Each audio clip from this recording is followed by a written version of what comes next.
안녕하세요. 삶의 텃밭 강산재입니다. 오늘 고구마 밭에 나왔습니다. 예상대로 고구마 줄기와 잎이 무성합니다. 지금 장마철을 지나고 있으니 과본무 현상이 나타나기에 딱 좋은 조건이 생성된 셈입니다.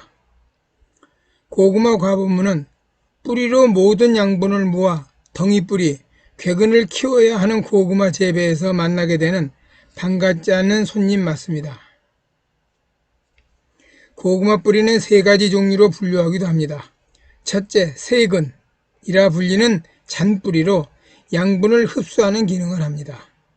둘째, 경근이라 부르는 건데 잔뿌리도 아니고 그렇다고 원뿌리도 아닌 어중간한 것으로 고구마로 성장하지도 못하면서 양분만 갈취하기에 막아야 될 대상 1호가 됩니다. 고구마를 캐다 보면 경근이 의외로 많음에 놀라게 되죠. 가는 것은 젓가락, 조금 굵은 것은 손가락 굵기 정도의 경근이 넓고 깊게 박혀 있음을 보게 됩니다. 셋째, 궤근이라 부르는 우리가 원하는 고구마 덩이뿌리입니다. 이것은 무조건 많이 달리게 해야 하죠. 고구마는 원뿌리 이외에도 뻗어나가는 줄기마디에서 계속 뿌리가 나옵니다. 부정근이라고 합니다. 반갑지 않은 놈이죠. 고구마 과본무 막는 일의 하나가 바로 부정근이 생기지 않도록 하는 것입니다. 다시 말하면 지하 덩이뿌리인 궤근만 키우고 부정근이라 부르는 잔뿌리와 경근의 발생을 막는다는 거죠. 고구마 과본무는 덩이뿌리 궤근으로 가야 할 양분이 제대로 가지 못함으로써 고구마 덩이뿌리가 생기지 않는 황당한 경우를 만드는 겁니다. 잎만 무성하고 캐보면 고구마는 없다는 거죠. 때문에 고구마 과본무를 막기 위한 여러 가지 방법들이 쓰이고 있습니다. 이 방법들을 크게 둘로 나누면 고구마에 물리적 제재를 가하는 식으로 전통적으로 쓰이는 관행법과 억제제나 특정 비료를 시비하여 과본무를 억제하는 시비법으로 나눌 수 있습니다. 하지만 우린 이런 말 자주 듣게 됩니다. 오래전부터 관행적으로 행하던 방법들은 들인 수고에 비해 그 효과가 미미하니 행하지 않음이 좋겠다는 말입니다. 그 때문인지 요즘은 관행법은 점차 줄어들고 바닷물이나 억제제, 칼리비료 시비 등의 방법이 쓰이고 있는 편입니다. 정말 그럴까요? 전통적 관행법은 과연 소용이 없을까요? 오늘의 얘기는 고구마 과본무 억제를 위한 관행법에 대한 저희 생각입니다. 이것은 과학적으로 검증을 거친 어떤 데이터를 기준으로 한 것이 아니라 제 경험과 생각이며 이웃 어른들의 말씀을 참고한 것이니 그 점 헤아려 이해해 주실 것을 부탁드립니다. 더불어 칼리, 칼륨, 가리, 비료 시비법에 대해서는 다음 편에 따로 말씀드리기로 하겠습니다. 우리가 고구마 과본무 했을 때 접하는 관행적 방법으로는 다음 5가지 정도가 있지 싶습니다. 고구마 과본무 억제를 위한 관행적 방법 5가지. 첫째, 고구마 순치기입니다. 낫이나 예초기를 이용하여 무성한 잎과 줄기를 잘라주는 방법입니다. 이 방법에 대한 평가는 낮은 편입니다. 별로 효과가 없다고 합니다. 그 이유가 식물의 정화 우세성이란 특성을 얘기합니다. 잘려진 줄기 끝부분에서 돋는 새싹 정화, 끝눈 잎, 즉 곁눈보다 생장이 우세하여 더 드센 세력으로 커지기 때문이란 겁니다. 전보다 더 커진다는 거죠. 이 말 맞습니다. 하지만 잘려진 이후 새순이 돋아나기까진 분명 세력이 약해질 것은 뻔합니다.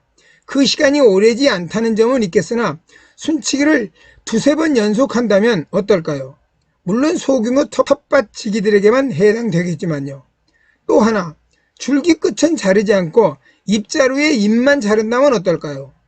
분명 과본무를 약간이라도 누그러뜨릴 기회는 된다고 볼 수는 없을까요?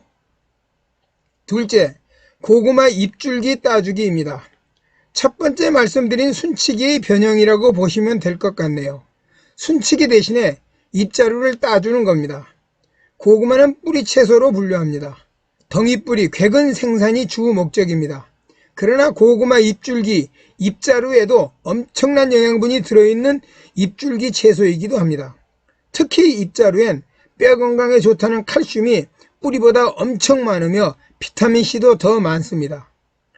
칼슘이 많다는 것은 성장기 어린이 발육에 좋은 건 당연하며 성인들 골다공증 예방에도 크게 기여한다는 말입니다. 잎자루를 잘라내 버리는 것이 아니라 식용하고 그 결과로 고구마 과법물을 잡아보자는 거죠. 눈에 띄는 큰 효과는 아닐지라도 고구마 과법무 세력을 낮추는데 보탬이 되지 싶습니다. 고구마 잎자루가 더 좋은 것은 혈관을 맑게 해줘 콜레스테롤과 중성지방 수치를 낮추는 역할을 하는 베타카로틴과 눈 건강과 염증 완화에 좋다는 클로로겐산이 많다니 그냥 버리기에는 너무 아깝지 않은가 합니다. 최근엔 고구마 잎자루를 채소로 이용할 수 있는 잎자루 전용 품종 통채루라는 품종이 개발돼 보급되고 있죠. 설령 이 방법으로 고구마 과법물을 확실하게 저지하지 못했다 해도 잎자루 수확으로 얻는 기쁨으로 어느 정도 보상은 받은 셈이지 않을까 싶기도 하고요. 셋째, 고구마 줄기 걷어 올려 뒤집어주기입니다. 노력에 비해 효과가 크지 않다는 의견이 많습니다만 전 해볼 만한 일이라 생각합니다. 고랑까지 뻗은 고구마 줄기를 걷어 올리면 일단 줄기 마디에서 나온 부정근이 모두 뽑히죠. 그리고 두둑에 뒤집어 놓으면 부정근이 노출돼 햇볕에 말라 비틀어집니다. 사라진 부정근만큼 치아 덩이뿌리에겐 부담이 줄 게 틀림없습니다.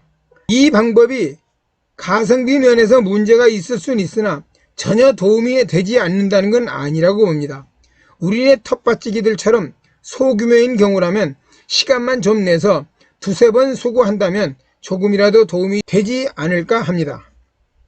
넷째, 고랑의 부직포나 비닐 멀칭하기입니다. 셋째에서 말씀드린 고구마 줄기 걷어 올리기의 변형이라 보시면 됩니다. 줄기 걷어 올리기 대신에 부직포 멀칭을 하는 겁니다. 고구마 두둑과 두둑 사이 고랑에 부직포나 비닐로 멀칭을 하여 줄기가 뻗어 나와도 원천적으로 부정근 발생이 안 되게 차단하는 경우입니다. 멀칭 재료값이 드는 흠은 있지만 소규모인 텃밭에선 큰 부담은 아닐 것이고 비닐보다는 부직포를 사용하면 몇 년이라도 재활용이 가능한 편입니다. 부직포 위에 고구마 넝쿨이 덮여 햇볕이 차단되기 때문이죠. 또 하나 다른 방법은 사용한 탭이나 비료 포대를 양쪽으로 갈라 펼치면 제법 긴 멀칭 재료가 되니 이것을 연결하여 멀칭해도 아주 훌륭한 멀칭 재료가 됩니다. 다섯째, 고구마 줄기 자르기입니다. 감자 재배할 때 순지르기 한 것 기억하시죠? 감자순을 한두 개만 남기고 나머지 싹을 모두 잘라준 기억나실 겁니다. 감자 알을 굵게 만들기 위함이었죠. 고구마 줄기도 그렇게 토양 표면 가까이 밑둥에서부터 잘라주는 것입니다. 고구마 순 모종 한 개를 심었지만 펼쳐보면 상당히 많은 줄기가 뻗어나와 있습니다. 그 중에서 가장 길게 뻗은 놈을 포함해 몇 개를 바짝 잘라줍니다. 왕성한 세력을 꺾어주는 거죠. 줄기 몇 개를 자를 것이냐는 문제는 고구마 전체 세력을 가늠해 적당히 정하면 됩니다. 고구마 과법물을 막기 위한 조치는 7월 장마철 이후에 생각할 문제입니다. 그 전엔 고구마의 초기 생육을 왕성하게 해서 연면적을 충분히 확보해야 하기 때문입니다. 때문에 너무 일찍 과법무 억제시키는 일을 하면 좋지 않다고 생각됩니다. 오늘 제가 말씀드린 내용은 누구나 다 알고 있는 관행법입니다. 그 효과가 뚜렷하지 않다고 회의적인 분도 계시겠지만 특별히 돈 드는 일 아니요, 약간의 수고만 하면 안 하는 것보다는 훨씬 좋아질 것이기에 참고하셨음 합니다. 다음 편에 소개해드릴 칼리, 칼륨, 가리, 비료 시비법이라 해서 과법무가 일시에 순간 정지되는 것 절대 아닙니다. 과법무 상태를 약간 누그러뜨리는 정도에 그친다는 점도 생각하셨음 합니다. 과법무를 완전 차단하는 방법은 현재로선 없는 것으로 알고 있습니다. 여기까지 함께 오신 번님들 고맙고요. 구독과 좋아요 부탁드리며 장마철 고구마 과법무 잘 막아내시고 풍성한 수확의 기쁨 누리시길 기원합니다. 감사합니다. 늘 행복하게 지내십시오.